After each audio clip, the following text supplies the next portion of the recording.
Agradeço as palavras do senhor Leonardo Germani e concedo a palavra ao senhor André Silva Espínola, do SEBRAE. Bom, deputado, colegas de mesa, boa tarde a todo mundo que está aí prestigiando a audiência. Enfim, em 10 minutos vai ser uma arte, vai ser muito exercitar a criatividade aqui, né? Isso, mas de qualquer maneira eu quero, lá no SEBRAE a gente está focando a economia criativa mesmo, com esse guarda-chuva de economia criativa desde 2012. É uma coisa, então, bastante nova, apesar da gente, desde 97, trabalhar com artesanato, depois vir com um grande projeto em 2001 chamado Cara Brasileira, depois a gente entra ali na cultura e entretenimento como um grupo grande de empreendimentos, e agora a gente está na pegada de economia criativa com toda a riqueza que isso pode trazer, e as dificuldades também, consequentemente. E aí a gente olha, a gente está mapeando muita coisa hoje. Infelizmente, se essa audiência fosse daqui a 6 meses, a gente traria aqui muita novidade em termos de mapeamento, em termos de dados dos segmentos que compõem a economia criativa, os segmentos aos quais a gente se dedica. A gente tem que filtrar, é muita coisa. Se a gente banaliza o conceito, a gente atira para todo lado. Então a gente trabalha com audiovisual, com a TI. Aí a gente tem um foco muito interessante com as startups de TI. A gente trabalha com música, a gente trabalha com comunicação, com design. A gente trabalha tanto a economia, vamos chamar assim, cultural, que já foi muito bem explorada aqui, mas a gente está começando a trabalhar muito fortemente a economia criativa nas cadeias globais de valor. E aí a hora que a gente tira aí TI, a hora que eu converso com a moçada de startup, a hora que eu olho para o design, a hora que eu olho para a comunicação e vários outros serviços que envolvem a criatividade, eu vejo que hoje, na agregação de valor na indústria, eles compõem grande parte do que a gente chama de valor agregado industrial. Tem um exemplo que é muito interessante, apesar de estar quase clichê, que são os aparelhos da Apple, né, o iPhone e o iPad. Eles têm 93% do seu valor agregado de serviços. Aplicativos, design, royalties que se paga nele. Aí tem os serviços de custo, que é da logística, a montagem lá na China. Mas, enfim, 93% do que a gente paga no iPhone é serviço que está embutido ali. E aí 7% é o material. Então, a gente tem olhado para essas cadeias globais de valor para a gente inserir os empreendimentos nela, com todos os desafios que isso exige. E aí a gente volta para um outro panorama que a gente também, que aí talvez seja onde o SEBRAE sabe fazer seu trabalho melhor do que ninguém, que é da porta para dentro da empresa. Gestão. O SEBRAE trabalha 3 grandes pilares: gestão, inovação e mercado. Então, quando eu falo cadeias de valor, quando eu falo mercado da economia criativa, eu estou falando de negócio em si, de faturamento, de conquista de cliente, nicho, marketing, essas coisas. Na hora que eu olho para dentro da empresa, eu tenho que trabalhar gestão e inovação. E aí o desafio é trabalhar, quando a gente fala de arte, falar de gestão é muito cruel. É duro. É duro porque aquele empreendedor, aquele artista que traz aquilo para um negócio, não quer saber de fazer fluxo de caixa, de fazer contabilidade, de pensar em marketing, de fazer gestão de pessoas. Ele quer fazer a gestão da arte dele. Então a gente enfrenta um desafio muito duro de tentar melhorar os negócios dessas cadeias com o aperfeiçoamento da gestão e com a própria busca da inovação. Então, daí é que vem os mapeamentos que o SEBRAE está fazendo hoje. Então, a gente está entrando aí nos segmentos de audiovisual, games, startups de TI e música, com alguma metrificação da maturidade de gestão desses segmentos, na média.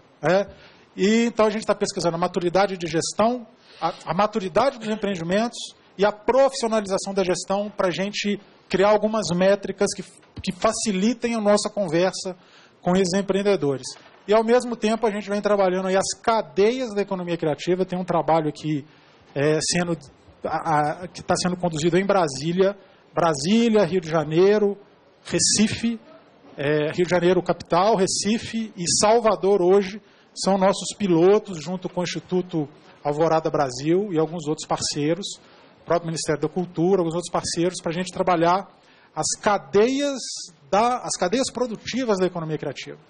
Então, a gente consegue olhar mercado, a gente consegue olhar a profissionalização da gestão, a maturidade desses empreendimentos, e a partir daí a gente conseguir customizar aquele monte de coisa que o Sebrae tem hoje para oferecer para as empresas. O fato é que a gente não pode trabalhar o restaurante como a gente trabalha uma empresa de comunicação. A empresa de comunicação, por sua vez, é diferente da startup de TI. Tem que ser avaliados os N fatores e a gente está trazendo isso para algumas manualizações, né? E aí,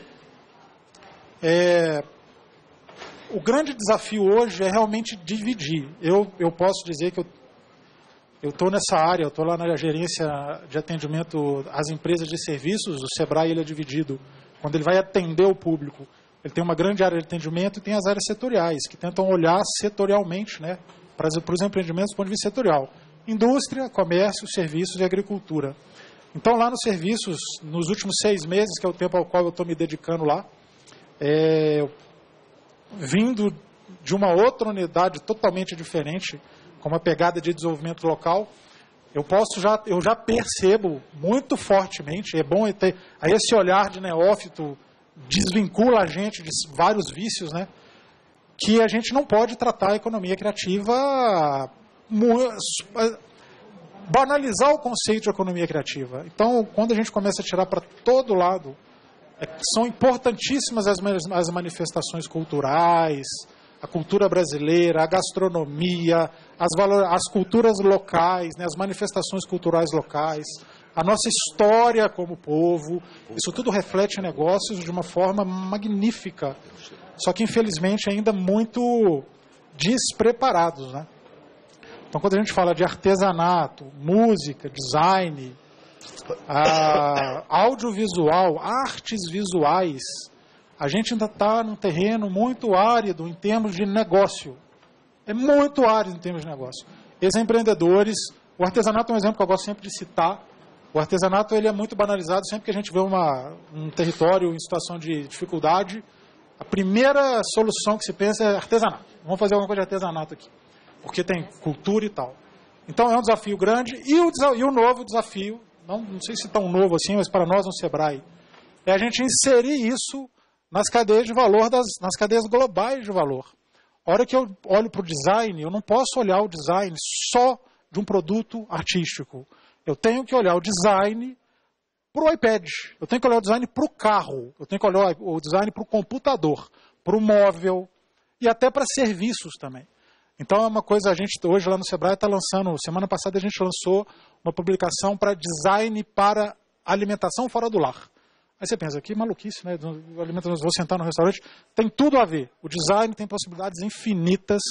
A gente trabalha com o design, o layout do salão, com o aspecto visual das pessoas que vão atender, até da própria cozinha. Então isso tudo está sob um manto hoje de uma análise do ponto de vista de design também, que vai gerar uma agregação de valor para os bares e restaurantes absurda. Então, isso tem que ser trazido para essa cadeia, para as cadeias globais de valor, e esse é o nosso desafio. E é um desafio dobrado, porque eu trabalho em empresa e eu tenho que trabalhar um nicho empresarial de pequenos negócios que não tem escala, que muitas vezes não conseguem dar a mesma condição de linha de produção. Então, uma grande empresa, uma grande indústria precisa de um fornecimento que não é comportado por uma empresa apenas, então elas se consorciam, elas não conseguem dar uma uniformidade para os produtos e serviços que elas vão fornecer, mas a gente está ali hoje enfrentando esses desafios. Então, para ser quase aqui Caxias nos meus 10 minutos, eu quero, assim, fica compromissado, deputado, daqui a alguns meses, de hoje até o final do ano, mais tardar na virada do ano, a gente tem essas informações todas, a gente tem o trabalho com o Instituto Alvorada Brasil rodado das cadeias produtivas da economia criativa nessas 4 grandes cidades, e a gente tem esse trabalho, esse mapeamento dos gaps de gestão e de profissionalização nos empreendimentos da economia criativa, a princípio com startup de TI, audiovisual, música e games, são os nossos pilotos. Quando a gente traz essa metodologia para uma entrega, eu consigo disponibilizar elas para serem aplicadas para qualquer segmento empresarial. Então, no nosso site lá, sebrae.com.br, tem várias dessas informações que eu dei aqui. Vocês podem procurar por segmento e eu me comprometo que assim que a gente for fazendo essas entregas, a gente volte aqui também para contribuir em outros momentos. Obrigado e boa tarde. Agradeço as palavras do senhor André Spínola e informo que esta